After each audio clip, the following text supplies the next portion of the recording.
bientôt avec le magazine Historia, Arte vous invite maintenant à regarder le programme qui suit.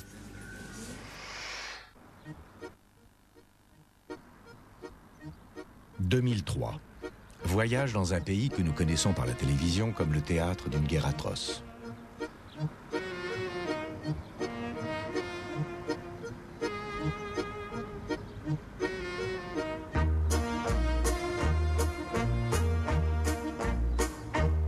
La guerre est finie.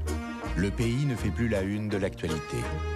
La paix règne depuis 8 ans maintenant. Je suis venu ici pour la trouver.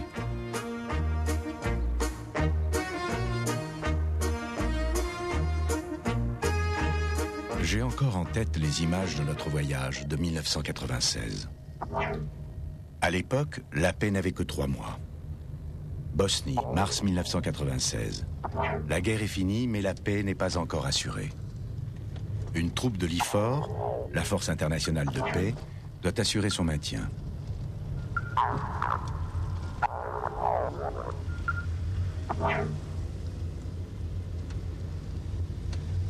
L'IFOR contrôle les routes, accorde le droit ou non de circuler, délivre les autorisations de tournage, accrédite les journalistes.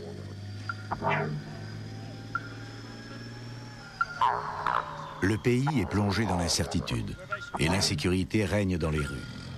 Le pays est comme mort.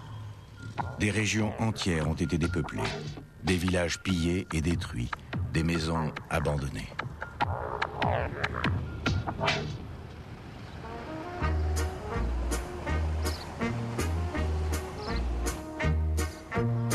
Bosnie, mai 2003. Notre voyage commence tout à l'est, à la frontière avec la Serbie. Sur le bord de la grande route, une ville constituée de baraquements, un bazar, une zone de libre-échange. Le marché Arizona, un nom à la consonance pour le moins singulière, ici dans les Balkans.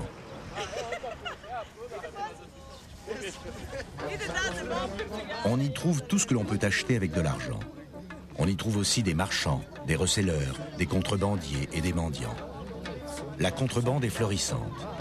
Nous apprenons que le marché est sous la coupe de la mafia et de Radovan Karadzic, ancien leader des Serbes de Bosnie et criminel de guerre. Les cigarettes et les copies pirates de vidéocassettes et de CD proviennent de Serbie.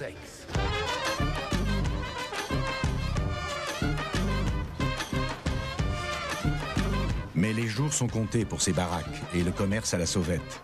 Un centre commercial pour entrepreneurs sérieux est en construction. Le marché Arizona doit son nom à la route où il se trouve. À l'instar de toutes les grandes routes de Bosnie, celle-ci porte le nom d'un État américain afin que les soldats américains ne se sentent pas trop perdus dans ce pays au nom imprononçable. Seule l'intervention militaire des États-Unis avait permis de mettre fin au bain de sang dans les Balkans après 3 ans de guerre atroce. C'est le président américain Bill Clinton qui permit d'arrêter le meurtre des musulmans bosniaques et arracha en novembre 1995 un accord de paix à Dayton. 20 000 soldats américains avaient été envoyés dans le pays. La communauté internationale avait dépêché 40 000 hommes supplémentaires pour sécuriser la paix. C'est à l'est de la Bosnie, près de la frontière serbe, que les combats ont été les plus âpres. Afin d'assurer la sécurité de la population musulmane, les Nations Unies avaient créé des zones protégées, Gorazde, Zepa et Srebrenica. Le nom de cette petite ville de l'est de la Bosnie est aujourd'hui synonyme du plus grand massacre commis en Europe depuis la Seconde Guerre mondiale. Potokari, dans l'est de la Bosnie, 31 mars 2003. À quelques kilomètres à peine de Srebrenica, des musulmans de toute la Bosnie se rassemblent pour une djenaza, des funérailles musulmanes. Ils doivent enterrer des victimes du massacre de Srebrenica.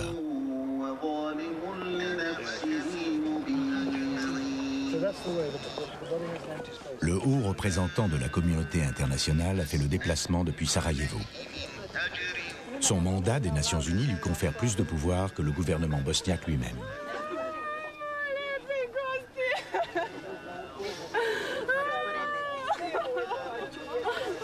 Ces femmes de Srebrenica ont dû attendre 8 ans avant de pouvoir inhumer les restes de leurs proches.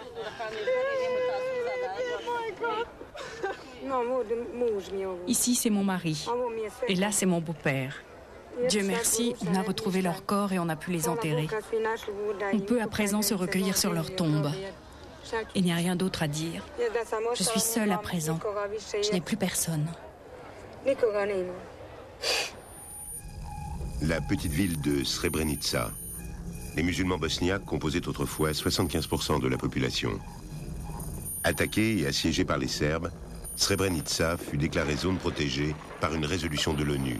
En juillet 1995, les Serbes prennent la ville. Ils sont sous le commandement du général Ratko Mladic.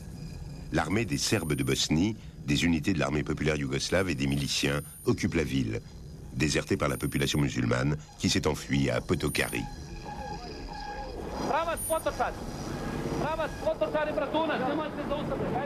400 soldats des Nations Unies sont stationnés dans l'enclave. 27 000 réfugiés qui ont fui les Serbes ont trouvé refuge dans leur camp. Les casques bleus néerlandais n'opposent aucune résistance. Le général Mladic est maître de la situation, ainsi que du destin des 27 000 musulmans bosniaques.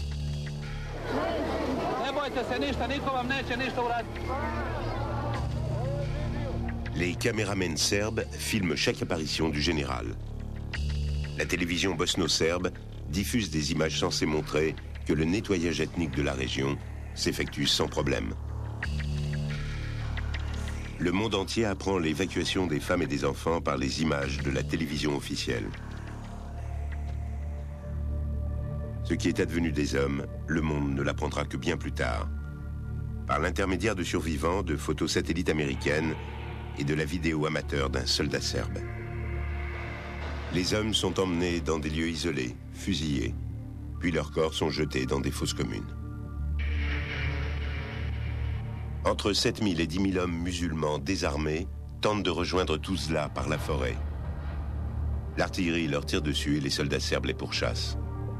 Les hommes se rendent à leurs poursuivants. Ils sont fusillés dans les bois.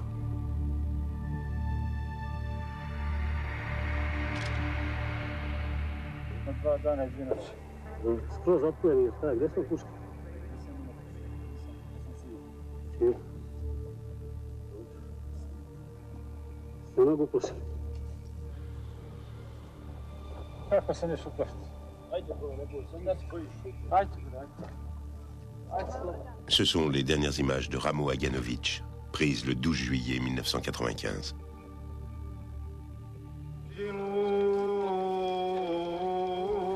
Beaucoup de femmes devront attendre encore. Tous les charniers n'ont pas été découverts. Tous les cadavres n'ont pas été retrouvés. Le 31 mars 2003, 8 ans après la grande tragédie bosniaque, les 600 premiers morts identifiés ont enfin pu être inhumés.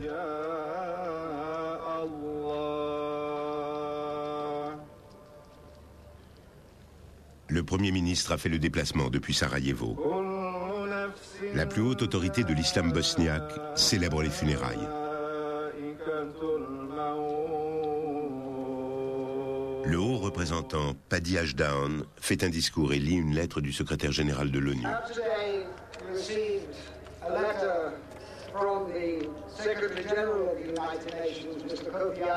Un message des Nations Unies destiné à la Bosnie et au monde entier. The United Nations remembers the horrific events of Srebrenica with the deepest pain. We must ensure that such crimes are never again repeated, that justice is carried out fully through the work of the International Criminal Tribunal for the former Yugoslavia.